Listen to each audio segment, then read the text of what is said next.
O'Brien, जो कि TMC के बहुत जाने माने और कद्दावर नेता है, मेंबर ऑफ पार्लियामेंट है, उनका ट्वीट है और थोड़ी देर पहले का है, आधे एक घंटे पहले का है, आज ही का है। वो लिखते हैं tax collection up by 103%, plan expenditure in Bengal up by 212%, GSGDP up by 123%, cap expenditure up by 616%, Bengal growing 1.5 times faster than India। मुझे तो समझ में नहीं आ रहा है। यहां तो डायरेक्ट साहब कह रहे हैं कि कमाल हो गया, 103% टैक्स बढ़ गया डिमोनेटाइजेशन के कारण। वहां दीदी जो है सड़कों पर आंदोलन कर रही है कि डिमोनेटाइजेशन के कारण इंडिया ध्वंस हो गया। तो आज जो हमारे विरोधी थे वो खुद ट्वीट कर करके टैक्स कितना उनका बढ़ गया, उनका कितना जीडीपी बढ़ गया, इसका श्रेय ले रहे हैं। यह श्रेय तो मोदी जी का है ना, डिमोनेटाइजेशन जो उन्होंने किया है। मैं शोभा जी इसका जवाब आप दीजिएगा, लेकिन संबित पात्रा, मतलब ये नोटबंदी का ही असर है कि आप विरोधियों का सुर जो है उसमें अपने सुर मिला रहे हैं, और वहीं आईएमएफ जैसी संस्था भी है जो कह रही है कि जो विकास दर है वो 7.6 से घटकर 6.6 रह जाएगा, प्रोजेक्शन तो घटा रहे। मैं उत्तर दे रहा हूं, गिरावट आ गई है, मैं उसका उत्तर दे रहा हूं। देखिए, पहली बात तो है विरोधियों के स्वर में स्वर नहीं मिला रहे हैं। विरोधी जो हमारे सुर के खिलाफ बोल रहे थे अब वो हमारे स्वर में स्वर मिला रहे हैं, ये बता रहा हूं। मेरे ख्याल से मुझसे पूछा गया है, उसके बाद जब आपसे पूछेंगे मैं इंटरफेयर नहीं करूंगा। नंबर टू वो अपनी बात पूरी कर ले, उसके बाद मैं आपको मौका दूंगी। जी संबित, पार्लियामेंट में भी ऐसे ही करते हैं। दूसरी बात देखिए, आईएमएफ की जहां तक बात कही, आईएमएफ ने कहा कि इनिशियल पेन होगा, हो सकता है ट्रांजिएंट जीडीपी के ऊपर इफेक्ट पड़ेगा। प्रधानमंत्री ने भी यही कहा। आईएमएफ ने आगे क्या कहा? उन्होंने कहा कि भारत 20 वर्षों तक 2020 तक इंडिया वर्ल्ड को लीड करेगा जीडीपी में। जीडीपी में इंडिया चाइना से आगे जाएगा, आज चाइना नीचे है, इंग्लैंड से आगे जाएगा, आज इंग्लैंड नीचे है। और किस प्रकार से पूरे विश्व का, जो हम विश्व गुरु कहते हैं, जीडीपी और ग्रोथ में इंडिया बनेगा, ये तो आईएमएफ ही कह रही है ना। तो स्वाभाविक रूप से ये फायदे हैं। शोभा जी, क्या कांग्रेस में दूरदर्शिता की कमी यहां पर देखने के लिए मिल रही है कि जो लॉन्ग टर्म बेनिफिट्स हैं जिसके बारे में सरकार बार बार बता रही है, आप लोग वो देख पाने में असमर्थ हैं? देखिए, लॉन्ग टर्म बेनिफिट की तो बात तब होगी ना जब आज हम जिंदा रहेंगे। आज हमारा पूरा, आप स्मॉल स्केल इंडस्ट्री देखिए, छोटे कारोबार देखिए, सब कुछ ठप हो चुके हैं इस देश में। जहां संबित जी के पार्टी चुनाव के पहले अपने घोषणा पत्र में कहती है कि 2 करोड़ रोजगार प्रति वर्ष देंगे, आज हालत यह है कि लाखों बेरोजगार हो चुके। नए रोजगार तो छोड़िए, जो रोजगार से लगे थे लाखों लोग गांव की ओर पलायन कर गए हैं शहरों से। और वो जो फिर से कहूंगी कि जो प्रधानमंत्री जी ने पार्लियामेंट के अंदर जिस मनरेगा को ऐतिहासिक भूल बताया था, भारतीय जनता पार्टी ने पार्लियामेंट के अंदर कांग्रेस की ऐतिहासिक भूल बताया था मनरेगा को, आज मनरेगा के तहत कितना रोजगार जनता मांग रही है, क्योंकि वो बेरोजगार है। कुल मिला के जो संबित जी कह रहे हैं कि चाइना आज फास्टेस्ट ग्रोइंग इकोनॉमी हो गया, हमसे आगे चला गया, तो हम चल रहे थे पीछे चला गया। आप सुन तो लीजिए जी। जिस तरह से संबित जी, थोड़ा सा पेशेंस रखिए। ना, बिल्कुल। तो जिस तरह से संबित जी बोल रहे हैं, जो 3 कारण दिए गए थे डिमोनेटाइजेशन के, कि ब्लैक मनी, आतंकवाद और नकली करेंसी। तो नकली करेंसी का तो ये बदला जिसका आप जिक्र करिए, हम संबित से जानेंगे ये नैरेटिव में इतने बदलाव क्यों हुए। लेकिन कारण दिए गए थे जब प्रधानमंत्री ने 8 नवंबर को घोषणा करी, ये 3 कारण दिए गए थे। अभी ये बता ही नहीं पा रहे हैं कि ब्लैक मनी को कैसे ये काउंटर करेंगे। जो जितना डिमोनेटाइज करा था 86% करेंसी, करीब करीब उसकी 97%, 98% के करीब वापस आ चुकी है। तो ब्लैक मनी कैसे करेंगे? 1000 और 500 के नोट बंद करके 2000 के चालू करें इन्होंने, तो वो किस तरह से आतंकवाद को रोकेंगे या ब्लैक मनी पे कंट्रोल करेंगे? लोडिंग को बहुत सारे यहाँ पर सवाल हैं और सबके जवाब संबित पात्रा को देने हैं। शोभा जी, जरा सा हम इस बहस को आगे बढ़ाएंगे, क्योंकि देखिए दर्शकों के यहाँ पर जो मौजूद हैं उनके सवाल भी आ रहे हैं। संबित पात्रा, आपसे सवाल पूछा है यहाँ मौजूद एक दर्शक ने कि आज जयपुर में आरएसएस के मनमोहन वैद्य ने कहा है कि आरक्षण पर फिर से विचार होना चाहिए। उनका कहना है कि आरक्षण को खत्म करने की जिम्मेदारी हमारी है। बीजेपी का इस पर क्या कहना है? देखिए, इस विषय पे पहले भी डिस्कशन हो चुका है और बीजेपी से आदरणीय अमित शाह जी, जो हमारे राष्ट्रीय अध्यक्ष हैं, उन्होंने पहले भी कहा है कि भारतीय जनता पार्टी गरीब, पिछड़ी, दलित, उनके साथ सदैव से खड़ी रही है और आरक्षण की जो पॉलिसी चल रही है हम उसके साथ थे, हैं और आगे हमेशा रहेंगे। और खुद हमारे देश के प्रधानमंत्री नरेंद्र मोदी जी ने भी इस पर विषय रखा है कि हम आरक्षण की नीति के साथ हैं। आपको याद होगा जब बिहार में इस प्रकार का एक विवाद सृष्टि करने की कोशिश की गई थी, संघ ने भी इस पर पैटर्न का मैं जिक्र करना चाहती हूँ कि बिहार चुनाव से पहले भी हम इस तरीके का बयान देते जी। देखिए ये नहीं डीमोनेटाइजेशन में 4 आपने सवाल नहीं अभी आप अपने कोएलिशन देखिए, अभी राहुल गांधी जी का कैरियर खराब है तो साइकिल के कैरियर में बैठे हैं, उसकी चिंता करिए आप। अभी साफ तौर पे बीजेपी अभी आप उसकी चिंता करिए। रहता है कि चोर को बोलते हैं आप अभी कैसे राहुल गांधी जी कैरियर में बैठे हैं उसकी चिंता करिए, कैरियर में बैठ नहीं पा रहे हैं, हमसे सवाल करेंगे। बैठिए अभी डीमोनेटाइजेशन पे आप फिर पार्लियामेंट बना देंगे, आप यहाँ भी कुछ नहीं बोलने देंगे। आरएसएस से आप अलग कोई शांत आप ही का मदद शांत हो जाइए, शांत हो जाइए। अब जवाब लीजिए। आपने बात कर ली, संबित से जवाब लेते हैं। देखिए अभी मेरी बहन ने 4-5 सवाल मुझ पे दागे, मैं एक-एक जवाब दे देता हूँ। इन्होंने कहा बाद की बात तो हम बाद में देखेंगे, फिलहाल तो जिंदा रहने की बात दुभर हो गई है। आपने कहा अभी फिलहाल जिंदा रहने की बात दुभर हुई है। वहां राहुल गांधी जी 10 दिन छुट्टी बना के लंदन में आए हैं, ऐसे जिंदा रहते हैं वो। लंदन में जाके डिस्को में डांस करते हैं और बोलते हैं जिंदा रहना दुभर हो गया। दूसरी बात मैडम ऐसे कोई नहीं समझ पाएगा, मैडम कोई भी नहीं समझ पाएगा। मैडम लोग हमें हेट करना शुरू कर देंगे हम ऐसे अगर एक दूसरे के बीच में बोलेंगे। मैडम मैं हाथ जोड़ के कहूंगा लोग हमें अच्छा नहीं मानेंगे। आपने सवाल पूछा, मैं शांति से सुना, मुझे जवाब देने दीजिए। देखिए हम लोग सब जवाब दूंगा, परिपक्व प्रवक्ता दोनों हैं। Let us behave maturely. हम एक दूसरे के बीच में बोलेंगे, ये जनता हमें पसंद नहीं करेंगी। आपने सवाल पूछा, I will answer all your questions madam, have some patience ma'am, I request you, I will answer all the questions please ma'am, have some patience. छोटा आपने कहा, दूसरा क्वेश्चन आपका था कि छोटे फैक्ट्री बंद हो जाएंगे, फैक्ट्री के उत्पादन। Madam can you be quiet for a while, I request you ma'am. छोटे फैक्ट्री बंद हो जाएंगे और हमारा जो आमदनी है वो घट रहा है। कितनी गलत बात है। बड़े से बड़े जो पंडित बैठे थे वो कह रहे थे ये फैक्ट्री आउटपुट जो है ये ज्यादा से ज्यादा इस क्वार्टर में 1.6% बढ़ेगा, मगर सब लोग गलत प्रूव हो गए जब ये फैक्ट्री आउटपुट इस बार जो आया है नतीजा वो 5.7% के रिकॉर्ड से आगे बढ़ा है। तो स्वाभाविक रूप से संबित जी मैं आपसे पूछना चाहती हूँ, मेरा आपसे एक सवाल है, अनएम्प्लॉयमेंट कितना बड़ा है, और मैं 10 सेकंड में मैं तीसरे सवाल का जवाब भी दे दूं। मैडम अगर बीच में आप नहीं बोलेंगे तो बहस हो नहीं पाएगी और दर्शक कुछ समझ नहीं पाएंगे। मैं दोनों को मौका दे रही हूँ। शोभा जी का तीसरा सवाल था कि 97% मनी जो है वो बैंक में आ गया तो फायदा क्या हुआ। देखिए शोभा जी आप इस लॉजिक को ठीक कर लीजिए कि जो पैसा बैंक में आ जाता है वो स्वतः सफेद हो जाता है, ये गलत लॉजिक है। ब्लैक मनी और सफेद मनी में फर्क क्या है? इसमें फर्क इतना है कि जिस पैसे पर टैक्स नहीं दिया जाता वो ब्लैक मनी होता है, जिस पैसे का एड्रेस नहीं होता वो ब्लैक मनी होता है, जिस पैसे के साथ एड्रेस जुड़ जाता है, जिस पैसे पे टैक्स दिया जाता है वो सफेद हो जाता है। इसलिए बैंक में जब आता है पैसे के साथ एड्रेस जुड़ जाता है, एड्रेस जुड़ जाता है तो टैक्स देना पड़ता है। वीरभद्र सिंह जी के केस आरबीआई के गवर्नर तो जवाब दे नहीं पा रहे। शोभा ओझा जी पीएससी के सामने आरबीआई के गवर्नर। शोभा जी सवाल तो आप सुनिए, ये आरएसएस की तरफ से आरक्षण को लेकर जो बयान आया है, इससे पहले बिहार चुनाव से पहले भी हमने इसी तरीके का बयान देखा। आपको क्या कांग्रेस को इसमें कोई पैटर्न समझ में आ रहा है क्या? देखिए आरएसएस और बीजेपी का एक हिडन एजेंडा डे 1 से, जब से ये पॉलिटिक्स में आए हैं, जब से ये चुनाव लड़ने लगे तब से देखने में को मिलता है कि कहीं धर्म का इस्तेमाल करते हैं, कहीं आरक्षण का इस्तेमाल करते हैं। जो बात ये नहीं कह पाते वो आरएसएस कह देती है। कुछ इनके नेता बी लाइन नेता हैं, यहाँ प्रधानमंत्री सबका साथ सबका विकास के गाना गाते रहते हैं, वहाँ साक्षी महाराज से लेके तमाम साध्वी और तमाम इनका पूरा संगीत सोम से लेके तमाम ऐसे नेता है जो इस तरह के आरक्षण हो चाहे धर्म का इस्तेमाल हो करते हैं। ये ध्रुवीकरण की राजनीति कर अपनी राजनीतिक रोटियां सेकते आए हैं और वही पैटर्न उनका देखने को सब इलेक्शन के लिए गिमिक्स हो रहा है। नहीं, गिमिक तो वो होता है, याद करिए 2014 में जब राहुल गांधी हार गए तो उसके पश्चात एक एंटनी कमेटी बनी थी।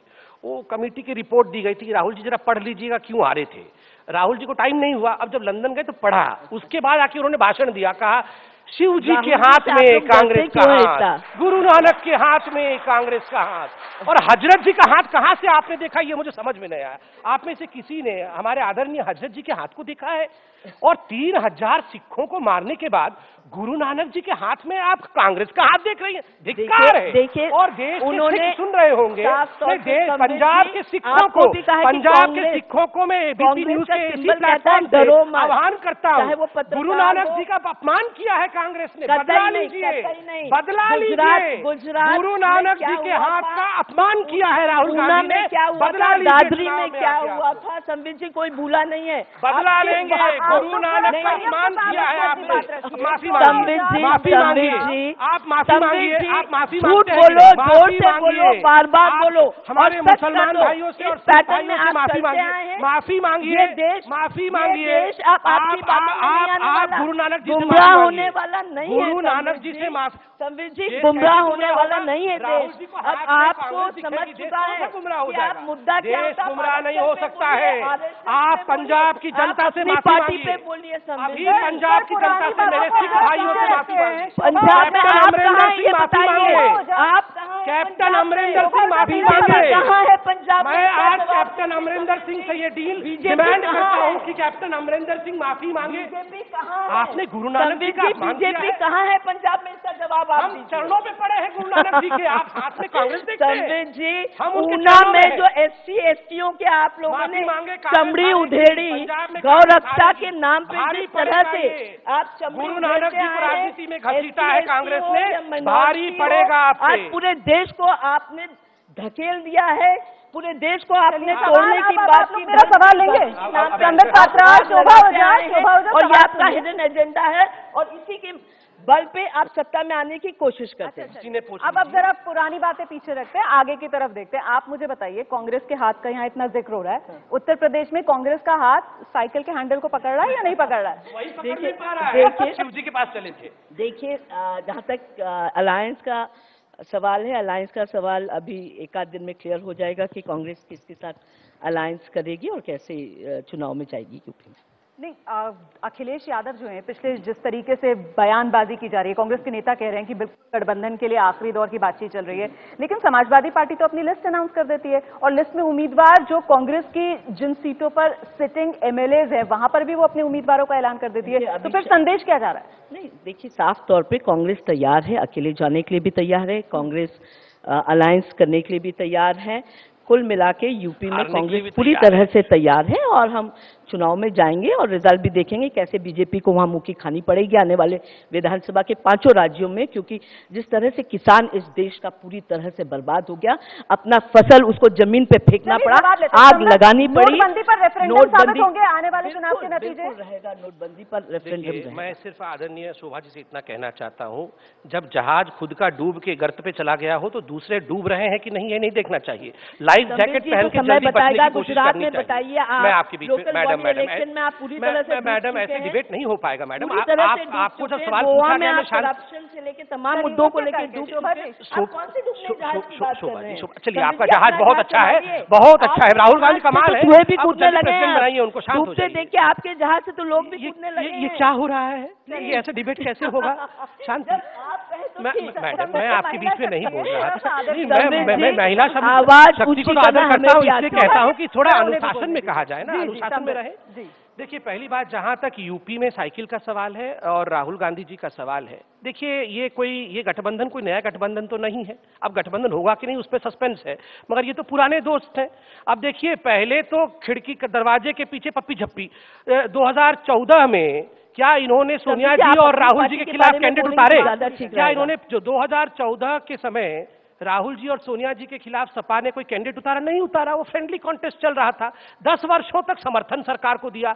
अब राहुल जी का करियर डूब रहा है तो कूद के आप राहुल जी की करियर की चिंता ना करें, आप मोदी जी के इमेज की चिंता करें तो ज्यादा अच्छा नहीं बोल रहा था। सवाल मुझसे पूरे पूछा देश गया, में जिस तेजी से मोदी जी आधा लुढ़क रहे घंटा हैं, चला जिस जाएगा, तरह से कुछ भी रुपया नहीं लुढ़क होगा। रहा है, इसी तेजी से मोदी जी भी लुढ़क रहे हैं। शांति मैडम, प्लीज। ऐसे मोदी जी ने स्वयं ने कहा था ना मैडम, कि राहुल जी की तरह मत बिहेव करिए, शांत हो जाइए। प्रधानमंत्री साथ लुढ़कते हैं, ये मोदी जी का ही कथन था, राहुल याद जी की तरह करिए मत होइए मैडम, थोड़ा तो मैच्योरिटी लाइए। अभी तो मोदी जी लुढ़क रहे हैं रुपए के साथ। राहुल जी की तरह आप परिपक्व मत होइए, थोड़ा मैच्योरिटी रखिए। दोनों बोलेंगे तो लोगों को अच्छा लगेगा।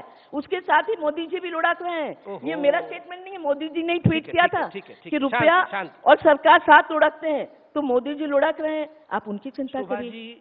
हारने के बाद ऐसी भी अवस्था हो जाती है, मुझे ये पता नहीं था मगर मैं आज देख पा रहा हूँ इतनी हार की तो आप या पांचों विधान बाबा रामदेव चले गए कि यहीं पर है, थोड़ा अनुलोम विलोम सिखाइए इनको जल्दी से, थोड़ा शांति।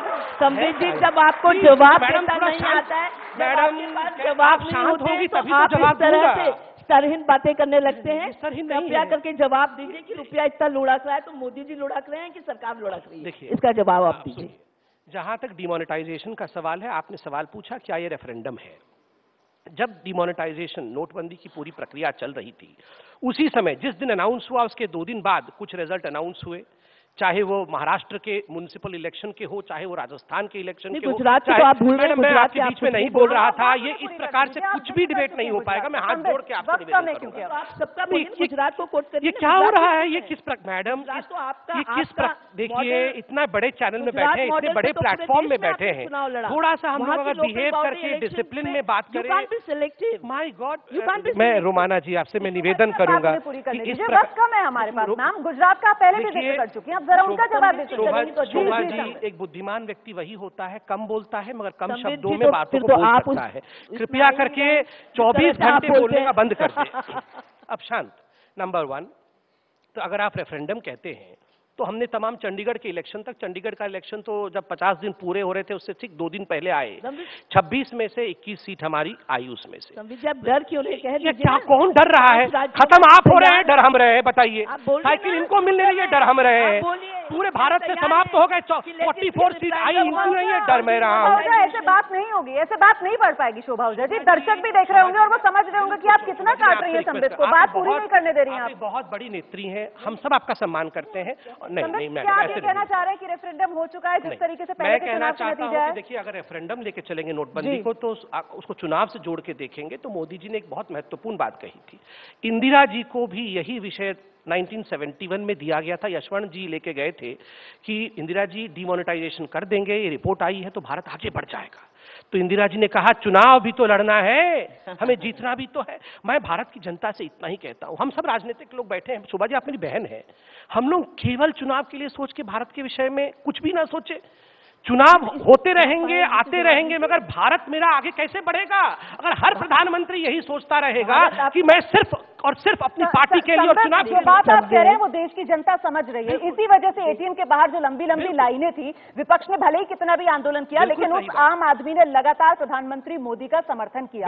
मेरा सवाल आपसे इससे अगला जुड़ा हुआ है कि अब ऐसे आम आदमी ने जिसने नोटबंदी की इस क्रांति में बढ़ चढ़ कर हिस्सा लिया, आने वाले मोदी सरकार के बजट में वो आम आदमी उम्मीद क्या करे सरकार से? संबित।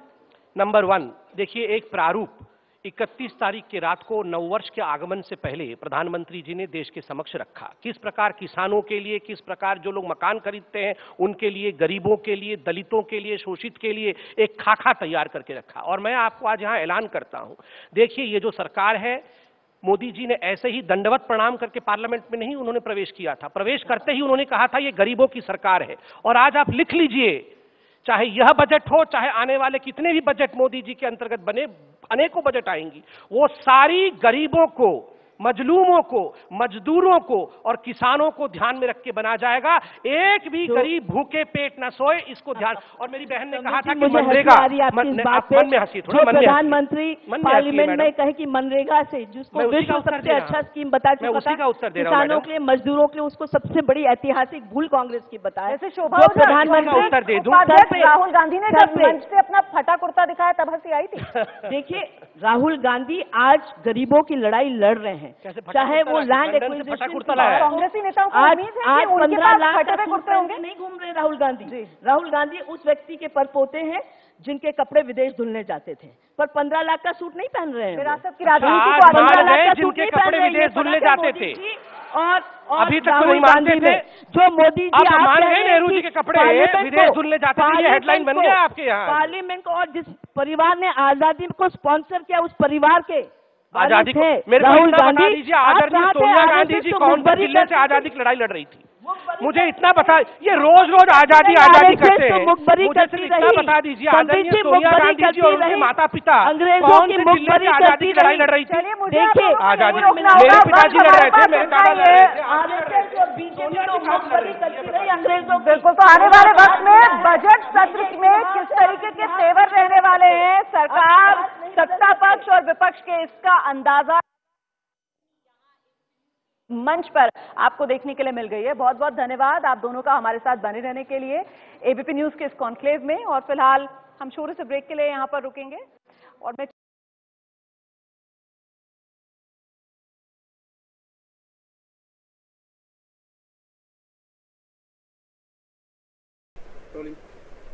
हमारे साथ बीजेपी के नेशनल प्रवक्ता संबित पात्रा जी है। महाराष्ट्र में शिवसेना और बीजेपी के जो खींचतान हो रही है गठबंधन को लेके, हम उस विषय में उनसे बात करेंगे। सर, मेरा पहला सवाल आपसे ये है कि गठबंधन को लेकर के क्या रणनीति चल रही है, इसके बारे में आप क्या बताएंगे? देखिए, रणनीति तय करना प्रवक्ताओं का काम नहीं होता है। हमारे जो बड़े नेता वहाँ पे हैं वो स्वाभाविक रूप से इस विषय पे चिंतन कर रहे हैं।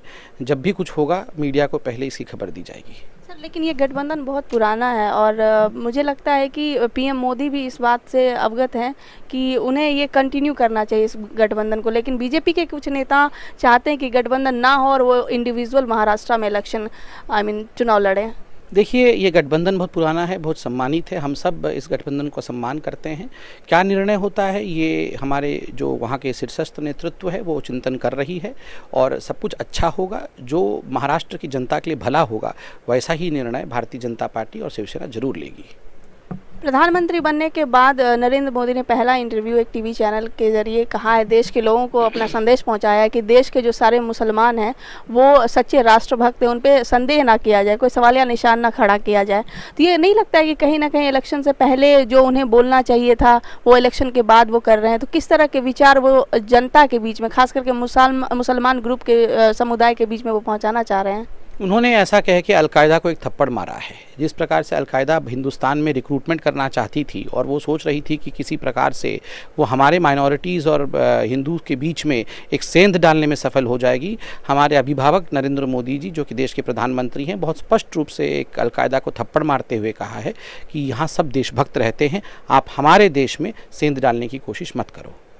सर, जिस तरह से बीजेपी के कुछ नेता, पर्टिकुलर मैं उनका नाम नहीं लेना चाहूँगी, लेकिन फिर भी वो मुसलमान समुदाय के लिए आए दिन विवादास्पद बयान देते रहते हैं और एक तरफ नरेंद्र मोदी इस तरह की एकता की बात करते हैं कि हिंदू और मुस्लिम भाई भाई हैं, तो इस पे आप क्या कहना चाहेंगे?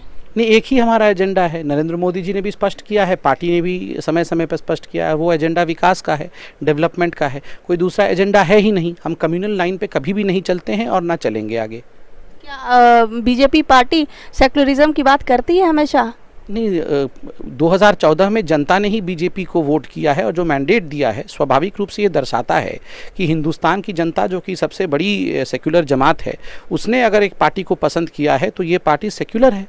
लेकिन सर, इलेक्शन से पहले ये बोला जा रहा था कि हमें मुस्लिम वोटों की ज़रूरत नहीं है, हम अकेले ही कर लेंगे, क्योंकि मोदी वेव की बात हमेशा से की जा रही है। इनफैक्ट अभी तक मोदी वेव हो रहा है। तो फिर इस तरह का संदेश पहुंचाने की क्या बात है? कहीं ये तो नहीं है कि मुसलमान समुदाय को लॉलीपॉप देने की बात हो जा रही है? हाथ मिलाने की नहीं, गले मिलाने की बात तो दूर की बात है, सिर्फ लॉलीपॉप दिया जा रहा है इस तरह के मतलब इंटरव्यू देने के बाद मोदी की तरफ से। नहीं, कौन कह रहा था कि मुसलमान वोट की आवश्यकता नहीं है? सबका साथ सबके विकास की बात की गई है, सबको लेके चला गया है, हम चले हैं साथ में और ये जो जीत मिली है ये सबके लिए मिली है। मुसलमानों ने भी वोट दिया, हिंदुओं ने भी, सिखों ने भी, ईसाइयों ने भी, सबने वोट दिया, सबका कंट्रीब्यूशन है इस मैंडेट में। तो इसे इस प्रकार का हमें बांटने का प्रयास बिल्कुल नहीं करना चाहिए। और नरेंद्र मोदी जी खुद ही मुसलमानों के लिए इतना काम करते रहे गुजरात में कि बार बार मुसलमान भाइयों ने उन्हें वहाँ जिताया है और वहाँ आज सबसे संबल मुसलमान बंधु खड़े हैं पूरे हिंदुस्तान में। तो स्वाभाविक रूप से उनका काम बोलता है, उन्हें भाषण दे के किसी को रिझाने की आवश्यकता नहीं है। बहुत बहुत धन्यवाद हमसे बातचीत करने के लिए। तो नरेंद्र मोदी किसी जाति या समुदाय को लॉलीपॉप देने की बात नहीं कर रहे हैं। उनका मेन एजेंडा यही है कि देश में किस तरह से विकास किया जाए और देश को किस तरह से विकास के राह पर आगे लाया जाए। कैमरामैन अनूप के साथ प्रियंका सिंह राजपूत, GSTV, दिल्ली।